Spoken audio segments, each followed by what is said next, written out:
But now we are joined by Republican Senator Tom Cotton of Arkansas, who wrote that letter. You heard what the Secretary said: unprecedented, inappropriate, unthought out, unconstitutionally wrong. What were you trying to accomplish, Senator?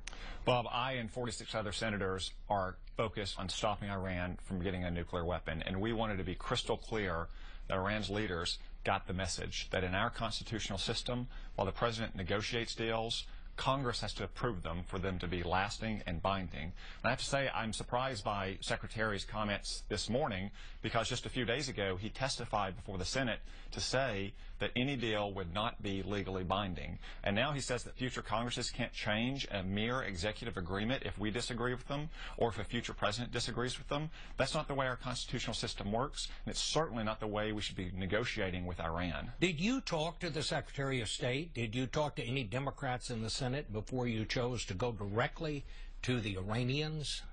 I and many other senators, Republican and Democrat, have expressed our sincere and long-held intent that Congress must approve any nuclear deal with Iran for months. In fact, going back almost 2 years ago, I was part of a 400-person majority in the House of Representatives that sought to impose more sanctions on Iran. We did reach out to some Democratic offices, but I can tell you that the viewpoint is widely shared, and I don't see how anyone could dispute that if a deal is reached with Iran that is not approved by the Congress, then future Congresses and future presidents don't have to accept it in our constitutional system. Well, Senator, it's not exactly news to say that the Congress can pass laws to change whatever laws or agreements are on the books. But why did you decide to try to convince the Iranians that they needed to be wary of dealing with the United States? Why not take your argument to the American people? Why didn't you write an open letter in the New York Times or something? Iran's leaders needed to hear the message loud and clear. I can tell you they are not hearing that message from Geneva. In fact, if you look at the response of the Iranian Foreign Minister, Javad Zarif, it underscores the need for the letter in the first place, because he made it clear that he does not understand our constitutional system. He thinks that international law can override our Constitution. Well, Senator, are you planning to contact any other of our adversaries around the country? For example, do you plan to check with the North Koreans to make sure that they know that any deal has to be approved by the Congress? Bob, right now I and most every other senator is focused on stopping Iran from getting a nuclear weapon. And that's why it's so important that we communicated this message straight to Iran, because they're not hearing it from Geneva. And remember, this is not a parliamentary democracy. The Islamic Revolution of Iran has been killing Americans, hundreds of Americans, for 35 years in Iraq, in Lebanon, in Saudi Arabia. Well, they kill Jews around the world, from Israel to Bulgaria to Argentina. How does it make America stronger to tell them that any agreement they make with this administration may not be worth the paper it's written on and may not last beyond this presidency? How does that make things better? It's a simple fact of our Constitution that if Congress doesn't approve that deal, then it may not last.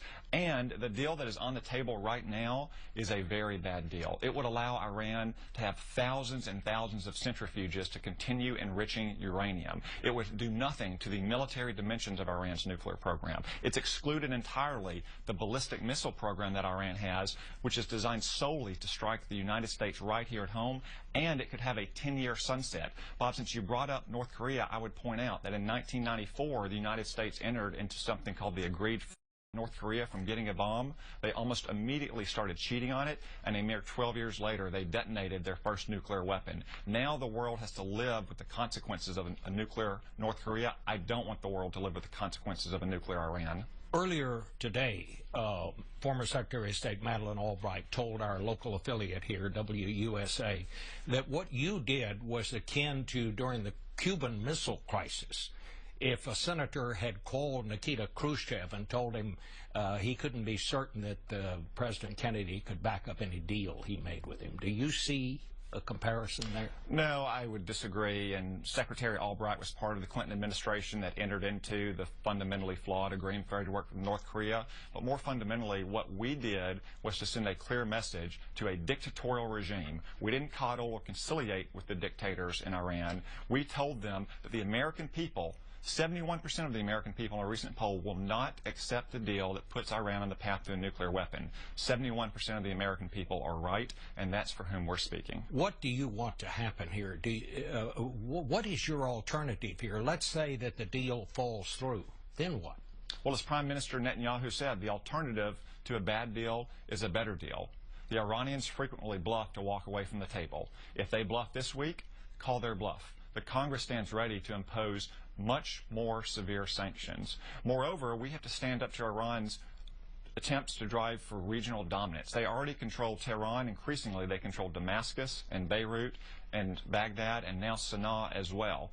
They do all that without a nuclear weapon. Imagine what they would do with a nuclear weapon. I just want to make sure, do you feel that you have not weakened the president's hand here, and do you have any regrets about the way you went about this? No regrets at all. And if the president and the Secretary of State were intent on driving a hard bargain, to this letter and say, they're right, as Secretary Kerry said on Wednesday in a Senate testimony, any lasting deal needs to be approved by Congress. When past senators like Joe Biden or Jesse Helms communicated directly with foreign leaders, past presidents like Ronald Reagan and Bill Clinton did just that. The fact that President Obama doesn't see this letter as a way to get more leverage at the negotiating table just underscores that he is not negotiating for the hardest deal possible. He is negotiating a deal that is going to put Iran on the path to a bomb. All right. If not today or tomorrow, then 10 years from now. We'll stop there, Senator. Thank you for coming by and explaining your point. Thank you. We're going to go now to Democratic Senator Joe